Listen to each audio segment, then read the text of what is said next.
Boa noite, amada igreja. Que a graça e a paz de Cristo Jesus, o nosso Senhor, seja sobre a vida de todos vocês. Que o nosso bondoso Deus receba toda a honra, a glória e o louvor nessa noite. Eu peço à amada igreja que abra, por gentileza, as Sagradas Escrituras, no livro de Atos dos Apóstolos, capítulo 2, versículo 12. Ok, enquanto os irmãos abrem a Bíblia, eu convido as crianças para irem para o Vinde Meninos e Meninas, no departamento infantil. Por favor, os irmãos aí atrás, conduzam as crianças até o local reservado para elas. Atos dos Apóstolos, capítulo 2, versículo 12.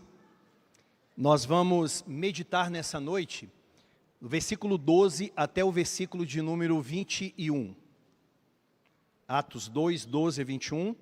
Com muita atenção e reverência, eu peço à amada igreja que acompanhe a leitura da palavra do Senhor, que diz assim: Todos, atônitos e perplexos, interpelavam uns aos outros: que quer isto dizer? Outros, porém, zombando, diziam: estão embriagados. Então se levantou Pedro com os 11 e, erguendo a voz, advertiu-os nestes termos: varões judeus e todos os habitantes de Jerusalém, tomai conhecimento disto e atentai nas minhas palavras. Estes homens não estão embriagados como vindes pensando, sendo esta a 3ª hora do dia. Mas o que ocorre é o que foi profetizado por intermédio do profeta Joel. E acontecerá nos últimos dias, diz o Senhor, que derramarei do meu espírito sobre toda a carne. Vossos filhos e vossas filhas profetizarão, vossos jovens terão visões e sonharão vossos velhos. Até sobre os meus servos e sobre as minhas servas derramarei do meu espírito naqueles dias e profetizarão. Mostrarei prodígios em cima no céu e sinais embaixo na terra: sangue, fogo e vapor de fumaça. O sol se converterá em trevas e a lua em sangue, antes que venha o grande e glorioso dia do Senhor.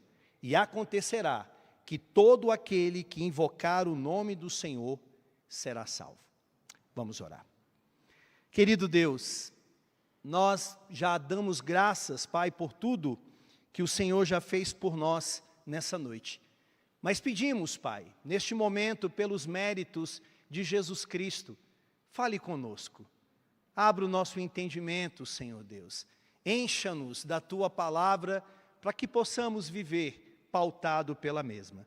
Essa é minha oração que eu faço, Deus, em nome de Jesus. Amém. Meus irmãos, o estudioso e escritor sobre vários livros do Novo Testamento, chamado F.F. Bruce, em 1968, ele escreveu um famoso livro chamado Isto é Aquilo. Bruce deu o título ao seu livro a partir de uma reflexão que ele fez de Atos capítulo 2, versículo de número 16, que a King James traduziu como Isto é aquilo que foi profetizado por Joel. Bruce, ele deu esse título ao seu livro e ele entendeu que a Bíblia, ela não é uma colcha de retalhos. A Bíblia não é cheia de histórias desconexas. Pelo contrário, a Bíblia, ela mostra uma história linear, ela mostra um drama que é apresentado, mostrando a pessoa bendita de Jesus Cristo. Ele mostrou nessa sua obra que profecias lá do Antigo Testamento, elas são extraídas e cumpridas cabalmente no Novo Testamento. De maneira que quando nós chegamos no Novo Testamento, nós temos profecias que se cumpriram depois de décadas, depois de milênios, ao ponto do apóstolo, do servo de Deus, ele poder ver a Bíblia e falar: isto é aquilo que foi profetizado lá atrás. Seja por Joel, ou seja por qualquer outro profeta do período do Antigo Testamento. E aqui, nesse texto que nós vamos meditar, que é o texto de Atos, capítulo 2, versículo 12 a 21, o apóstolo Pedro, ele vai explicar o que havia acontecido no dia de Pentecostes. cheio do Espírito Santo, ele vai mostrar o seguinte: como podemos explicar que 120 pessoas começaram a falar das grandezas de Deus em idiomas que eles não tinham estudado? Como podemos explicar isso de forma racional? Aquelas pessoas não estudaram aqueles idiomas e eles começaram a falar nas línguas dos idiomas de várias nações que estavam representadas ali no dia de Pentecostes.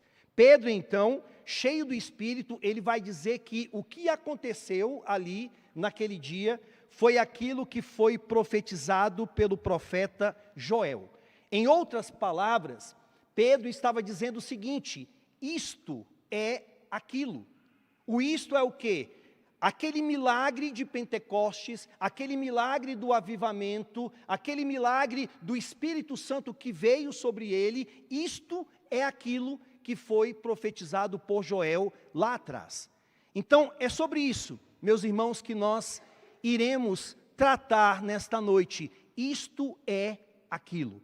E nós veremos esse sermão em 3 pontos. O primeiro está aí nos versículos 12 e 13, que Pedro vai mostrar, ou melhor, Lucas, que é o autor deste livro, que houve alguns questionamentos acerca do que aconteceu no dia de Pentecostes. Meus irmãos, imagine que você estivesse lá, e você presenciou aquele avivamento, você presenciou aquele fenômeno grandioso, certamente haveria um questionamento da sua parte. Você perguntaria: o que foi isso? O que aconteceu nesta festa de Pentecostes?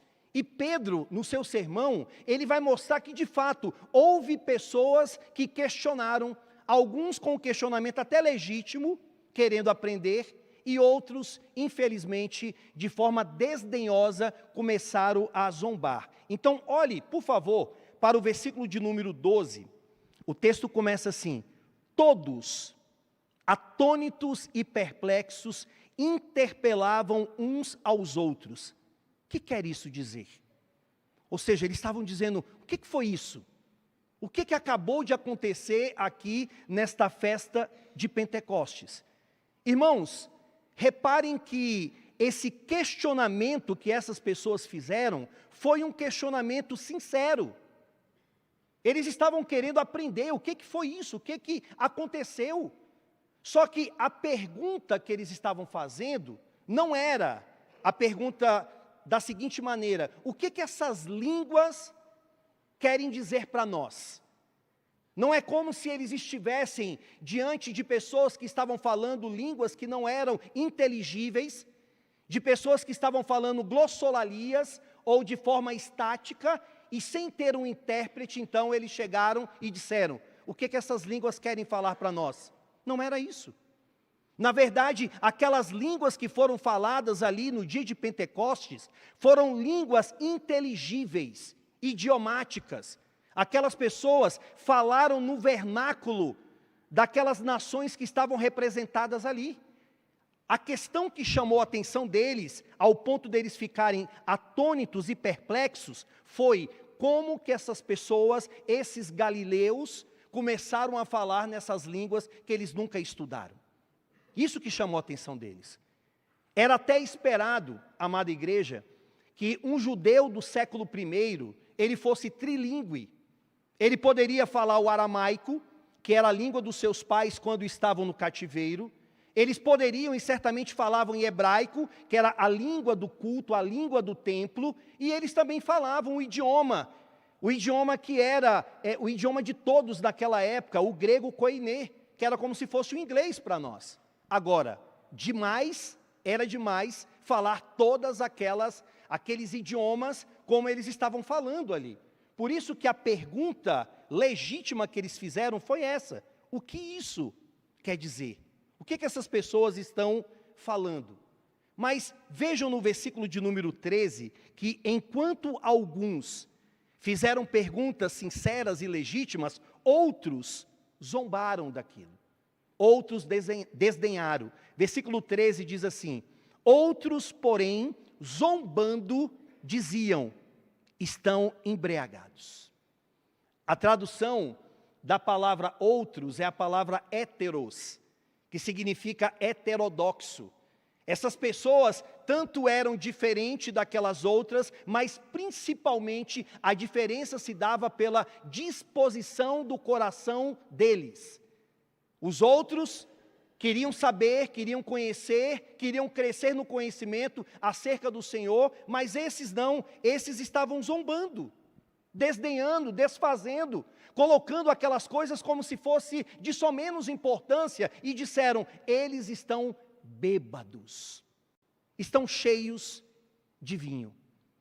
Irmãos, sabe o que nós podemos extrair para a nossa reflexão desse primeiro ponto? É que um mesmo fenômeno, o mesmo milagre, o mesmo avivamento, uma mesma situação pode suscitar reações distintas das pessoas. A mesma situação. O Pentecoste foi um milagre, foi um derramamento do Espírito Santo, mas vejam que algumas pessoas reagiram de uma forma favorável. O que isso quer dizer? Eu quero aprender, eu quero crescer. Enquanto outros já estavam olhando para aquilo e zombando. E meus irmãos, convenhamos, não é isso que acontece em nossos dias em relação à proclamação do Evangelho? Quantas pessoas, ouvindo a mesma palavra, o mesmo Evangelho, olham ou ouvem aquela palavra e dizem: eu quero esse Senhor. Eu quero me aproximar mais desse Deus, eu quero crescer mais no conhecimento da palavra, a semelhança de Cristo Jesus. E outros falam que outros zombam, outros não querem nem saber daquilo. Mas a pergunta que eu faço a vocês que estão aqui nesse salão de culto e aqueles que estão nos acompanhando pelas redes sociais: como vocês se aproximam das coisas de Deus? Como? Como que você se aproxima? Com um coração aprendiz? Com um coração sincero de uma pessoa que quer conhecer mais do Senhor? Ou olhando essas coisas com desprezo, com desdenho? Qual é a tua atitude, meu querido irmão, diante dessas realidades? Mas em segundo lugar, ainda dentro desse tópico, sabe o que a gente aprende? Milagres não são certezas de que aquilo vai produzir salvação na vida das pessoas. O milagre do Pentecostes não mudou a vida de todas as pessoas que estavam ali. O milagre físico, ele não produziu a mudança do caráter de todos que estavam naquele lugar. Mostra para nós então, meus irmãos, que primeiro tem que ocorrer a proclamação da palavra, a ação do Espírito Santo, para que aí então o milagre, ele surta um efeito. Ou será que não é assim? Vejam Jesus Cristo, por exemplo, quantas pessoas Jesus Cristo curou. Quantas pessoas Jesus fez toda a diferença na vida daquelas pessoas. E alguns olhavam para Jesus e diziam: ele é o Messias, ele é o Filho de Deus. Mas, infelizmente, outros com aquela mesma situação diziam: nada, ele é um beberrão, ele é um comilão, ele é o filho do carpinteiro, ele é o filho de Maria, e nada mais do que isso. Judas conviveu com Jesus, e certamente Judas viu muitos milagres que Jesus Cristo realizou, mas eu pergunto, aqueles milagres produziu uma mudança no coração de Judas? Não. Quantas pessoas hoje, em diversas igrejas, que infelizmente o evangelho genuíno não é pregado, pessoas vão para aqueles lugares apenas por causa de uma cura física, apenas por causa de uma doença, porque querem ver, querem ouvir, querem falar, mas só que saem de lá não com o verdadeiro milagre, que é o milagre da salvação. De maneira, meus irmãos, que nós devemos refletir que o maior milagre na vida de uma pessoa não é o milagre físico, mas é o milagre da salvação. É a mudança do coração. É aquele coração que outrora era um coração incrédulo, endurecido, de pedra, e agora ele se torna, pela graça de Deus, um coração favorável ao Senhor. Ele se torna regenerado. E é isso que nós vemos aqui neste texto. Alguns falaram o que quer dizer isto, e outros continuaram duros, dizendo, eles estão bêbados. Mas teve que se levantar uma pessoa para pregar a palavra de Deus e mostrar como todas essas coisas de fato eram. Então, nosso segundo ponto é que Pedro, cheio do Espírito Santo, ele prega a palavra de Deus e ele vai explicar o que aconteceu no dia de Pentecostes. Então, do versículo 14 até o versículo de número 36, nós temos aqui o sermão do apóstolo Pedro. Só que esse sermão, ele não está na íntegra. Nós não temos aqui todo o sermão de Pedro. O que temos aqui é um resumo de Lucas, que é o autor deste livro, que escreveu para Teófilo. Então ele resumiu o sermão de Pedro. Mas basicamente, meus irmãos, sabe o que nós temos aqui nesse sermão? O que Pedro faz? Ele lê, ele explica e ele aplica. Pedro vai ler a profecia de Joel, Pedro vai explicar a profecia de Joel e Pedro vai aplicar a profecia de Joel dentro daquela circunstância. Ou seja, mostrando para nós que a base de um sermão expositivo é isso. Leia o texto, explique o texto e aplique esse texto. Olhe para o versículo 14, por favor. O texto diz assim, então, ou seja, uma conjunção, se levantou Pedro com os 11 e erguendo a voz, advertiu nestes termos, varões judeus e todos os habitantes de Jerusalém, tomai conhecimento disto e atentai nas minhas palavras. Observem que no que tange ao sermão, duas coisas estão muito claras aqui. Primeiro, o sermão requer o quê? Atenção. Atentai nas minhas palavras. Por que Pedro falou isso? E por que nós também podemos falar da mesma forma quando estamos pregando? Porque se o pregador ele está sendo fiel ao texto bíblico, se a palavra está sendo pregada corretamente como ela é o próprio Deus que está falando conosco. Por isso que ele diz, atentai nas minhas palavras, tomai conhecimento disto. Então, sermão requer atenção e sermão também é onde nós somos alimentados pela sua palavra. E aí no versículo 15, Pedro vai explicar o que aconteceu. Estes homens não estão embriagados, como vindes pensando, sendo esta a terceira hora do dia. Terceira hora do dia era 9 horas da manhã. Então hoje, eu acho que não é difícil quando você vem para o culto matutino, infelizmente você encontrar pessoas bêbadas, não é verdade? Que vêm da madrugada de sábado, que beberam bastante, estão embriagados ali. Só que Pedro estava dizendo naquela época, meus irmãos, são 9 horas da manhã, essas pessoas não estão bêbadas. Se nós pegarmos ali junto com Efésios, quando diz para nós não nos embriagarmos com vinho, mas nos enchermos do Espírito, era isso que Pedro estava dizendo aqui. Esses homens não estão bêbados do vinho, mas eles estão cheios do Espírito Santo de Deus. E aí vem o verso 16. Mas o que ocorre é o que foi dito por intermédio do profeta Joel. Ou seja, é aquilo que eu falei lá na introdução. Isto é aquilo. A tradução da King James. O que ele está dizendo, sabe o que está acontecendo aqui diante dos olhos de vocês? Foi aquilo que Joel profetizou. Joel falou que estas coisas iriam acontecer e essas coisas aconteceram. Só que o interessante, meus irmãos, é que Pedro, ele vai modificar uma palavra lá da profecia de Joel, que está no capítulo de número 2, versículo 28. Lá no texto de Joel, ele coloca assim, e acontecerá depois. Só que aqui no texto de Pedro, Pedro acrescenta a palavra e acontecerá nos últimos dias. Então, para Pedro, aquilo que tinha acontecido lá em Pentecostes, ocorreu nos últimos dias, conforme a profecia de Joel. Irmãos, últimos dias, dentro do entendimento judaico, era o dia em que o Messias viria. ou que o Messias virá.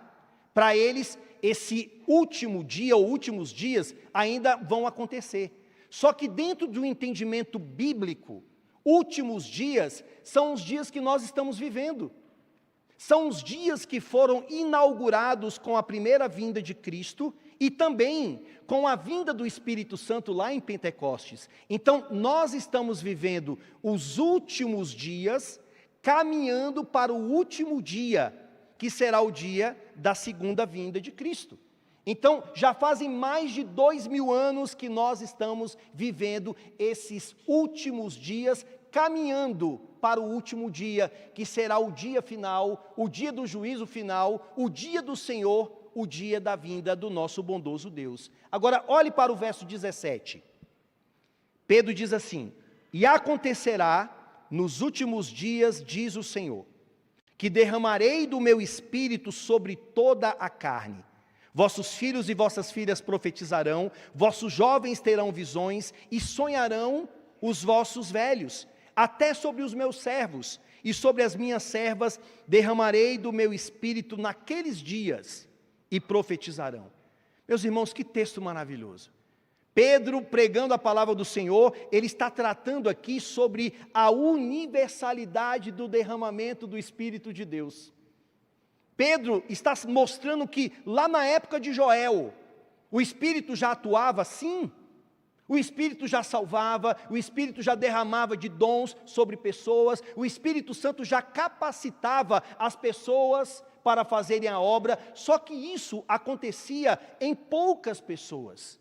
Essa capacitação do Espírito, ela vinha sobre um rei, ela vinha sobre um profeta, mas agora, com a vinda do Espírito Santo no dia de Pentecostes, houve uma universalidade. A capacitação do Senhor, ela foi para mulheres, para homens, para velhos, para todos. De maneira que hoje, meus irmãos, não quer dizer que todas as pessoas vão sair profetizando, a ideia não é essa, a ideia é que Deus, pelo poder do seu Espírito, Ele capacita todos aqueles que são cristãos para fazerem a obra. Seja um ancião, seja um jovem, seja um homem, seja uma mulher, todos que têm o Espírito Santo devem fazer a obra do nosso bondoso Deus. É isso que ele está dizendo aqui. Ele está dizendo que o espírito de profecia, que foi encerrado ali com o fechamento do cânon do Antigo Testamento, com Malaquias, e que voltou através de João Batista, agora ele vem sobre todos. Toda a igreja de Deus, ela é capacitada para fazer a obra. E sabe o que isso me faz pensar, meus amados irmãos? Nós estamos numa iminência de uma plantação no noroeste. E pode ser que se nós olharmos para nós, para o plantador, para aqueles que vão conosco, a gente pode pensar bem assim: será que somos capazes de fazer isso? Será que temos o poder, temos a sabedoria, temos a sapiência para fazer essas coisas? Mas quando eu olho para um texto desse, que o Espírito Santo me capacita você, eu entendo então que a obra é dele, que o poder é do próprio Deus, o próprio Deus que encheu a sua igreja, o seu povo lá em Pentecostes, é o Deus também que vai nos encher e que vai salvar pessoas no noroeste, que vai salvar pessoas em todos os lugares aonde um servo de Deus cheio do Espírito Santo for. É isso que Deus está mostrando para nós. Irmãos, vejam esse texto, o Pedro antes de Pentecostes. Como que Pedro estava? Com medo, acovardado. Lembra daquela mulher que perguntou para Pedro se ele estava com Jesus? O seu sotaque denuncia, e ele falou que não. Mas agora nós vemos aqui um Pedro cheio do Espírito Santo, pregando a palavra de Deus com intrepidez, com ousadia. Nós vemos agora um Pedro se levantando e mostrando a liderança dele sobre os demais. Por quê? Porque ele tinha o Espírito Santo de Deus. Louvado seja o Senhor por isso. Meus irmãos, sabe o que nós precisamos? Sabe o que nós devemos orar cada vez mais? É para que Deus levante homens cheios do Espírito Santo na liderança da sua igreja. É disso que nós precisamos. homens cheios do Espírito, mulheres cheias do Espírito Santo, idosos cheios do Espírito. É só assim que a obra vai avançar, meus irmãos, porque é no poder dele. É isso que ele está mostrando aqui para nós. Agora, em terceiro lugar, Pedro, ele vai mostrar que dos últimos dias, que são esses dias que foram inaugurados com Cristo e com o Espírito, até o último dia, que é o dia do Senhor, todo aquele que invocar o nome do Senhor será salvo. Vou repetir. Desses últimos dias que foram inaugurados com Cristo e com o Espírito, até o último dia, todo aquele que invocar o nome do Senhor será salvo. Dê uma olhada, por favor, no versículo de número 19. Mostrarei prodígios em cima no céu, e sinais embaixo na terra, sangue, fogo e vapor de fumaça. O sol se converterá em trevas e a lua em sangue, antes que venha o grande e glorioso dia do Senhor. E acontecerá que todo aquele que invocar o nome do Senhor será salvo. Todo aquele. Vejam que todo aquele que invocar o nome do Senhor será salvo, até quando? Até que ocorra esse grande e glorioso dia do Senhor. O que Pedro quis dizer com isso? O que Pedro quis dizer, por exemplo, quando ele coloca aqui, todo aquele que invocar o nome do Senhor será salvo? Salvo do quê, igreja? O que é salvação? Eu me recordo, eu acho que eu já falei isso aqui, de uma obra do Dr. Sproul. O nome da obra é Salvo do quê? O Sproul, ele fez uma pesquisa entre seminaristas e depois ele abrangeu esta pergunta aos membros da igreja, porque ele foi interpelado na rua por uma pessoa que estava evangelizando, e essa pessoa virou para ele e falou: o senhor é salvo? Ele parou um pouquinho, depois disse: salvo do quê? Quando ele falou dessa maneira com aquela pessoa, eu acho que aquele evangelista não esperava isso, e ele não soube responder: salvo do quê? Aí ele pega, escreve esse livro, dizendo que nós somos salvos de Deus, salvos por Deus e salvos para Deus. E eu vejo esses três pontos claramente dentro desse texto aqui do sermão de Pedro. Primeiro, nós somos salvos de Deus. Como assim? Nós somos salvos do dia do Senhor. Não é isso que o texto está dizendo aí? O texto está dizendo, falando sobre o dia glorioso do Senhor. O que é o dia do Senhor, pastor? O dia do Senhor será bênção para nós que somos crentes. O dia do Senhor será o momento em que o Senhor voltará para buscar a sua igreja, o seu povo que está perseverando aqui, que crê nele, em Jesus Cristo. Mas o dia do Senhor, para aqueles que não temem a Deus, será um dia de escuridão. Será um dia de trevas, será um dia de angústia. Lá no Antigo Testamento, vários dos profetas menores falaram acerca desse dia. Será um dia de prestação de contas. Será aquele dia, meus queridos irmãos, que o maior inimigo dos ímpios voltará.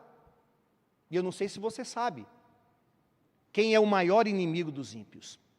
O maior inimigo dos ímpios não é a carne, não é o diabo, mas é o próprio Deus. O próprio Deus é inimigo do ímpio, pois a Bíblia fala que ele está em inimizade contra Deus, e o dia do Senhor virá, e essas pessoas terão que prestar contas. Sejam esses zombadores do texto aqui, se eles não se converteram. Então, nós que somos crentes, nós somos salvos deste Deus, que ao invés de derramar a sua ira sobre nós, derramou a sua ira sobre o seu Filho na cruz do Calvário. Por isso que nós temos que louvar a Deus, meus queridos irmãos, porque quando a Bíblia fala que dura coisa é cair na mão do Deus vivo, nós não caímos nas mãos desse Deus vivo. Mas o Senhor puniu o seu Filho para não nos punir. Mas nós também vemos aqui que nós somos salvos de Deus e nós somos salvos também por quem? Por Deus. É o próprio Deus que nos salva. O texto, ele é muito claro quando ele fala aí, no versículo de número 36, quem é esse Senhor. Olha o que o texto diz, versículo de número 36, ele vai mostrar para nós que este Senhor, que todo aquele que invocar será salvo, é quem? É o próprio Cristo. Esteja absolutamente certa, pois, toda a casa de Israel, de que a este Jesus que vós crucificastes, Deus o fez Senhor e Cristo. Então, nós somos salvos de Deus e somos salvos por Deus. É Ele que nos salvou. É por causa dEle que nós temos a nossa salvação. Mas, por fim, somos salvos de Deus, somos salvos por Deus e somos salvos para Deus. Para que Deus nos salvou? Para que Deus escolheu um grupo que hoje é uma bênção, como nós ouvimos os nossos irmãos cantando aqui, e que tem tantos testemunhos? Deus salvou vocês para quem? Para que vocês o sirvam, para que vocês louvem e exaltem o Senhor até que Ele volte e para todo sempre. Meus irmãos, louve e exalte ao nosso bondoso Deus. E eu termino fazendo a seguinte pergunta para vocês. Todos aqui já conhecem o Senhor? Todos aqui já entendem que esse sermão de Pedro falou acerca de uma pessoa chamada Jesus Cristo, e que todo aquele que invocar o nome dele será salvo? Você já entregou a sua vida a Cristo? Você já reconheceu que a sua vida só tem sentido nele? Você se aproxima deste Cristo querendo conhecê-lo? Ou você se aproxima deste Cristo zombando, achando que Ele não é nada para você? Reflita sobre isso. A graça do Senhor ainda está disponível até que Ele volte. Depois disso, não haverá mais salvação. Amém, meus irmãos? Amém. Louvado seja o nosso Senhor e Salvador Jesus Cristo. A Ele a glória eternamente. Vamos orar, amada igreja. Aqueles que têm convicção que já têm Cristo em seus corações, acho que esse é o momento de nós agradecermos ao Senhor pela sua bondade. Querido Deus, obrigado, Pai, por este sermão de Pedro que nós acabamos de meditar. E obrigado, Senhor Deus, que na sua graça o Senhor também me concedeu que no mesmo espírito que estava em Pedro, eu também pudesse pregar a sua palavra. Te louvamos pela unidade da tua palavra. Te louvamos pelo poder do teu Espírito. Te louvamos, Senhor Deus, pelo tema de todos os sermões que são fiéis, falarem de Jesus Cristo, nosso Senhor. Continue conosco, Deus, na tua amada igreja. Nós queremos exaltar e engrandecer teu santo nome. Amém.